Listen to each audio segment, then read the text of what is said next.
नमस्कार। आज मैं आपको राजस्थानी कहानी आ फोटू अठे कयां का हिंदी अनुवाद ये फ़ोटो यहाँ क्यों सुनवा रहा हूँ।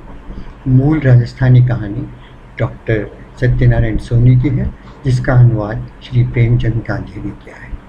तो सुनिए। आज ईद है।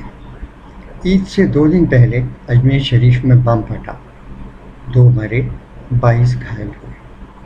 यह दर्दनाक हादसा देश के लिए शर्मनाक था। लोग इसमें पाकिस्तान का हाथ देख रहे थे, लेकिन पाकिस्तान, हिंदुस्तान, छोड़िए। पाकिस्तान में कौन से इंसान नहीं बसते और हिंदुस्तान में कौन से शैतान नहीं रहते। पाकिस्तान का ही एक इंसान ईद से 1 दिन पहले नवभारत टाइम्स की ओर से आयोजित दिल्ली मेरा दिल कार्यक्रम में गज़लें पेश करता है। गुलाम अली। श्रोता झूम रहे हैं। मेरे दोस्त वहीं विराजमान हैं। वो मुझे मोबाइल पर गज़लें सुनवाते हैं लाइव। गज़ल कुछ इस तरह थी। कैसे चली है अब के हवा तेरे शहर में, बंदे भी हो गए हैं खुदा तेरे शहर में। क्या जाने क्या हुआ कि परेशान हो गए, एक लहजा रुक गई थी सबा तेरे शहर में। न दुश्मनी का ढाब न कुछ दोस्ती के तौर, दोनों का रंग एक हुआ तेरे शहर में। शायर तो शायर है, इसमें हिंदुस्तान क्या और पाकिस्तान क्या, और क्या हिंदू और क्या मुसलमान। लेकिन उस आदमी का क्या करें जो पिछले दिनों रामस्वरूप किसान के बाहर वाले कमरे में बैठा था।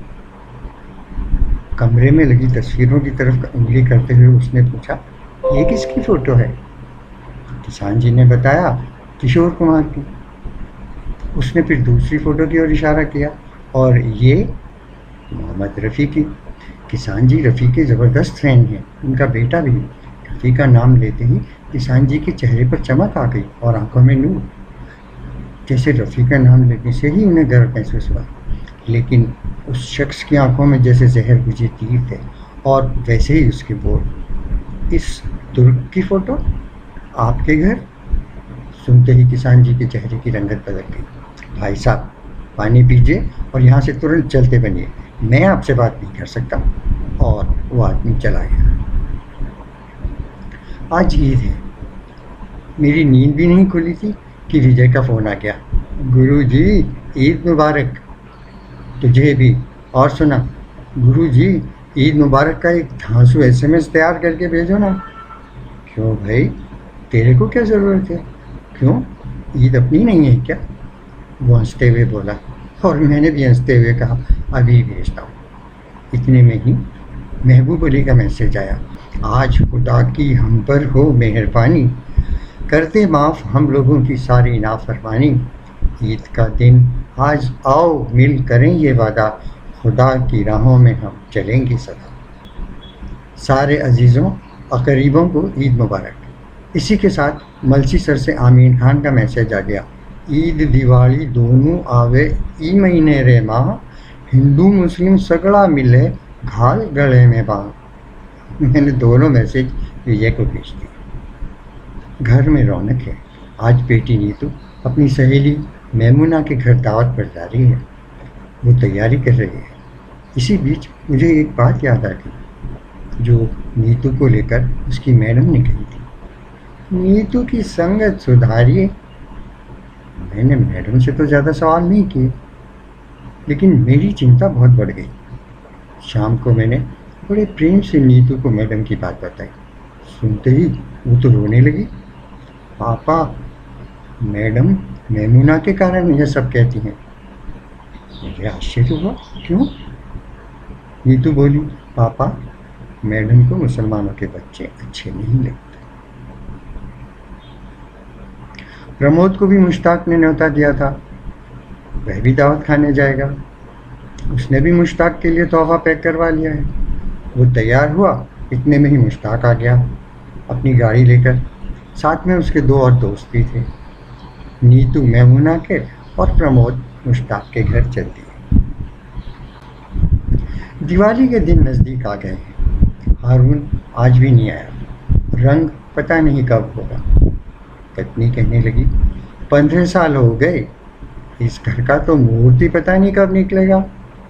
मैंने कहा, आज तो ईद है, हारून आज तो आएगा नहीं।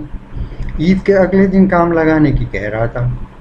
पत्नी बोली, तो पूछ लो ना फ़ोन करके, अगर कल शुरू करे तो मैं आज ही सामने वाले दोनों कमरे खाली कर दूँ। कंप्यूटर और बेड बाहर के कमरे में लगाना होगा। हाँ भाई, पूछता हूँ, कहकर मैंने हारून को मोबाइल लगाया। घंटी की जगह हरे राम हरे कृष्ण सुनाई दिया। सोचा, यह रिंगटोन हारून की तो नहीं हो सकती, शायद गलत नंबर लग गया है। फिर नंबर मिलाया, वही रिंगटोन। मैंने अजय को आवाज़ दी। मैंने कहा कि बेटा ज़रा हारून का नंबर तो डायरी में देख कर बता। फिर नंबर मिलाया, फिर वही रिंगटोन। उधर फ़ोन रिसीव हुआ और मेरे बोलने से पहले ही उसकी आवाज़ आई, गुरुजी राम राम। मैंने भी राम राम कहकर उसे ईद की मुबारकबाद दे दी। बदले में उसने मुझे ईद मुबारक कहा। मैंने पूछा, फ़ोन तो तेरा ही है ना, और ये रिंगटोन? उसने कहा, क्यों गुरुजी, अच्छी नहीं लगी? मैंने बात टालने के मकसद से कहा, नहीं अच्छी है।